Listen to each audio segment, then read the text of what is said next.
Ini adalah cerita tentang empat sekawan, Doni, Nita, Ardi, dan Lita, yang sedang ingin berlibur.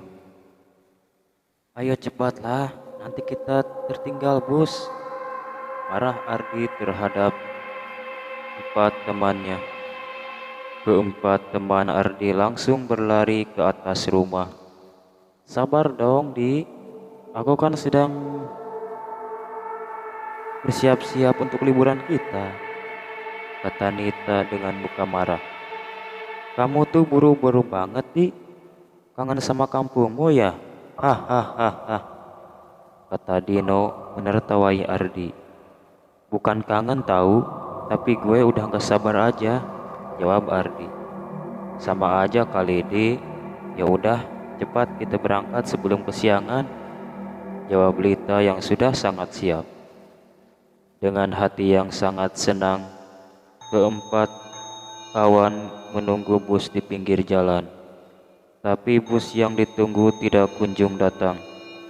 Buset deh, lama banget kita menunggu di sini, tapi busnya gak datang-datang juga. Kita udah 1 jam nunggu di sini, keluhan Nita. Sabarlah Nit, busnya juga datang kok, jawab Ardi. Setelah menunggu lama, akhirnya bus yang dari tadi ditunggu datang juga. Nih ada busnya. Ardi menstop bus. Dek, pada mau kemana nih? Tanya si supir bus. Mau ke desa Bandulan pak, jawab Ardi. Akhirnya empat sekawan berangkat. Di dalam bus mereka saling bercanda. Hihihihihihi. Ardi bersikap layaknya pocong dan menakuti Nita. Nita dengan takut berteriak dan menampar Ardi yang sedang menjahili Nita. Apa-apaan sih kamu main tampar aja? Sakit tahu Nit. Ardi yang telah kesakitan menahan sakit yang bekas tamparan Nita. Habisnya kamu jahil gitu kok. Tanggung tuh akibatnya. Hahaha.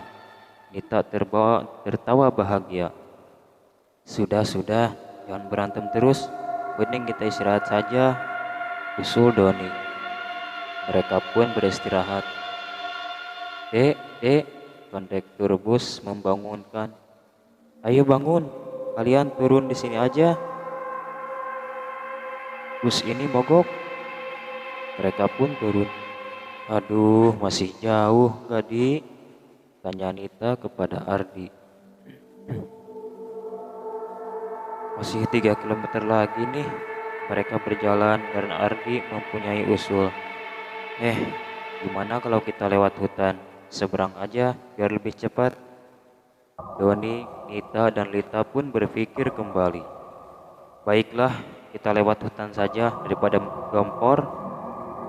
Akhirnya mereka berempat masuk ke dalam hutan yang menyeramkan itu. Setelah berjalan cukup lama, mereka berempat baru menyadari kalau sedang tersesat. Waduh, kok dari tadi muter-muter aja kita? Lo tahu jalannya gak, Di? Tanya Doni kepada Ardi. Dasar, so tau lo. Sekarang kan kita jadi tersesat kayak gini. Nita menyalahkan Ardi yang telah membuatnya tersesat seperti ini.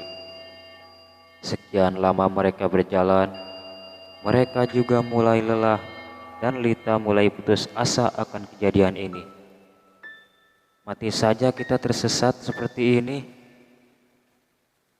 Lita pun menangis. Mereka berempat sudah sangat pasrah dan tak tahu apa yang mau dilakukan. Semua sudah penuh wajah pasrah dan bingung. Aduh, lapar nih. Gimana kita makan dulu aja? Usul dari Nita pun diterima oleh temannya. Selesai makan, mereka lanjut berjalan kembali. Don, jangan makan keripik terus dong lu, kesal Ardi. Lah, gue lapar kok. Kalau mau ya beli sendiri sono, sama setan di hutan. Hahaha. Dino menertawai Ardi. Lo aja sana yang beli, gue ogah banget deh, jawab Ardi dengan kesal. Sudah 1 jam mereka berkeliling terus dan pada akhirnya Doni mendengar suara berisik di semak-semak. Apaan tuh goyang-goyang di semak-semak? Doni pun mendekati asal gerakan dan suara itu. Ternyata hanya sebuah tupai saja. Dasar tupai bikin merinding aja, cemas Doni. Mereka pun berjalan kembali, akan tetapi Doni malah merinding. Gila deh gua, kok jadi merinding gini? Doni berkata dalam hati. Kenapa lo Doni? Kok jadi pucat gitu muka lo? Tanya Lita.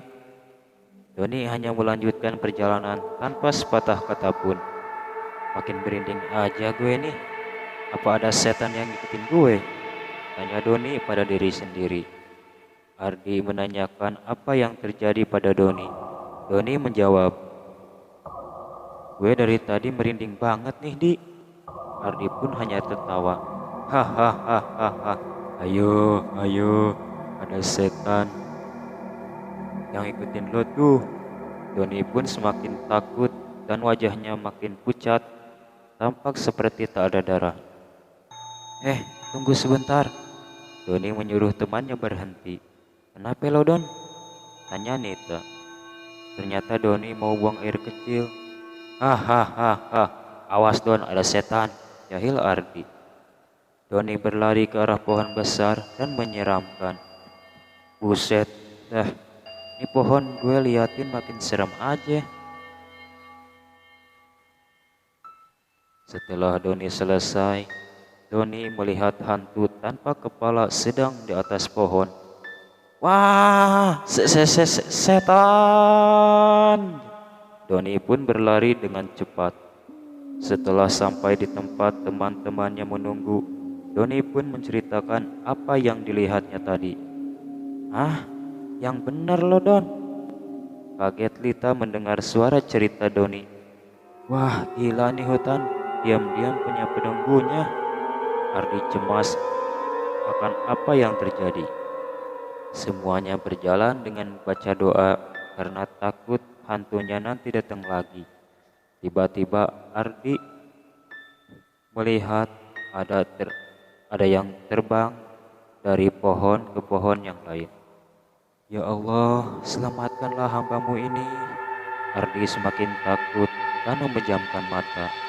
Setelah Ardi membuka mata, ternyata Ardi terpisah oleh 3 temannya. Gila, gue malah sendirian gini. Mending tadi gak merem dah. Ardi berjalan terus dengan wajah pucat. Tiba-tiba Ardi dicolek oleh seseorang. Saat Ardi melihat siapa yang mencoleknya, wah, setan! Ardi hanya berjongkok dan memejamkan mata kembali. Hehehe, Di, kenapa lo bilang gue setan? Tanya Doni.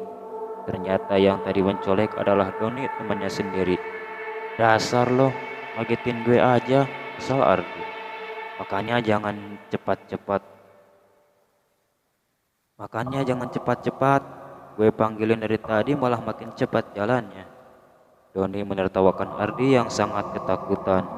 Mereka melanjutkan perjalanan hingga jam 9 malam. Tidak kunjung ketemu jalan keluar hutan. Gara-gara tuh setan kita makin tersesat aja nih. Nita bercakap-cakap dengan Lita. Nita mulai pusing dan tiba-tiba Nita pun terjatuh. Nit, bangun. Doni mencoba menyadarkan Nita.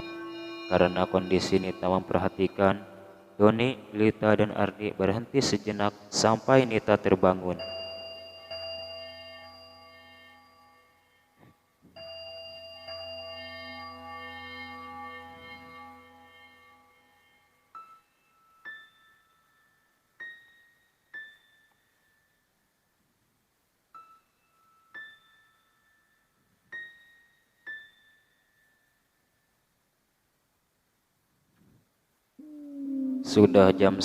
Sudah 1 jam dan akhirnya Nita pun tersadar.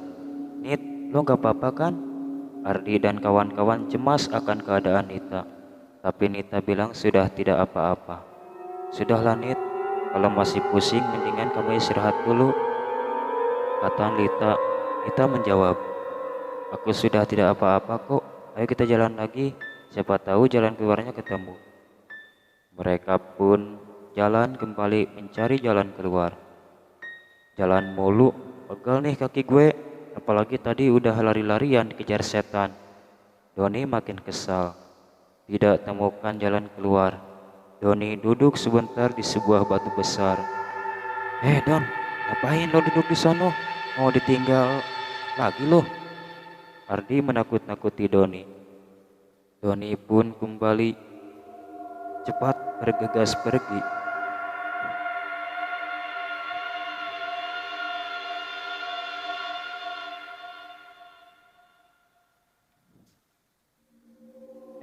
Lo nyadar nggak kenapa tuh setan ikutin kita terus? Tanya Lita pada ketiga temannya. Mungkin naksir sama lo kali Lit. Hahaha. Gurau Ardi. Membuat Lita kesal. Semakin lama malah makin mencekam, yang membuat semakin takut. Lita berpikir kalau dia ditakuti atau diikuti seseorang. Nita makin risih apa yang dirasakan dari tadi. Kenapa kamu Nit? Kok makin pucat aja? Tanya Lita. Lita tidak menjawab sama sekali pertanyaan Lita tadi dan terus berjalan. Nit, kok bengong gitu? Sadar, sadar. Lita menepuk pundak Nita yang dari tadi berjalan tanpa mengeluarkan sepatah kata pun. Nita pun kaget. Kenapa aku dikagetin? Tanya Nita. Lita menceritakan kalau dari tadi Nita bengong seperti orang kesurupan. Nita pun kaget karena tidak sadar kalau dari tadi diajak ngobrol Lita. Setelah lelah berjalan, Doni melihat ada seseorang berkain hitam di depan pohon besar. Doni berhenti dan melihatnya lebih jelas lagi. Ternyata itu hantu kepala buntung yang dari tadi menakuti Doni, Lita, Ardi, dan Nita. Mereka berempat lari sampai terjatuh. Tak lama terlihat sebuah desa terpencil. Mereka berempat pun pergi ke arah desa. Ada seseorang yang bertanya pada Doni, Nita, Ardi, dan Lita. Kalian kenapa ada di sini? Apa kalian bertemu hantu tanpa kepala? Seseorang itu ternyata penduduk desa terpencil. Kami tersesat Pak, dan kami memang tadi sempat bertemu hantu tanpa kepala berulang kali, jawab Doni. Penduduk desa itu menceritakan tentang hantu tanpa kepala tersebut. Sebenarnya hantu itu tidak jahat, dia hanya ingin membantu kalian menemukan jalan keluar. Memang hantu itu sangat menyeramkan, tapi hantu itu sangat baik. Hantu itu selalu membantu orang tersesat. Bila yang mau ditolong melarikan diri, hantu itu akan selalu mengikuti sampai tiba di desa ini. Penduduk itu menceritakan semua apa yang terjadi dan 4 sekawan pun menginap di desa itu. Saat pagi, mereka diantar ke jalan keluar hutan tersebut dan mereka melanjutkan perjalanan untuk berlibur ke desa Bandulan.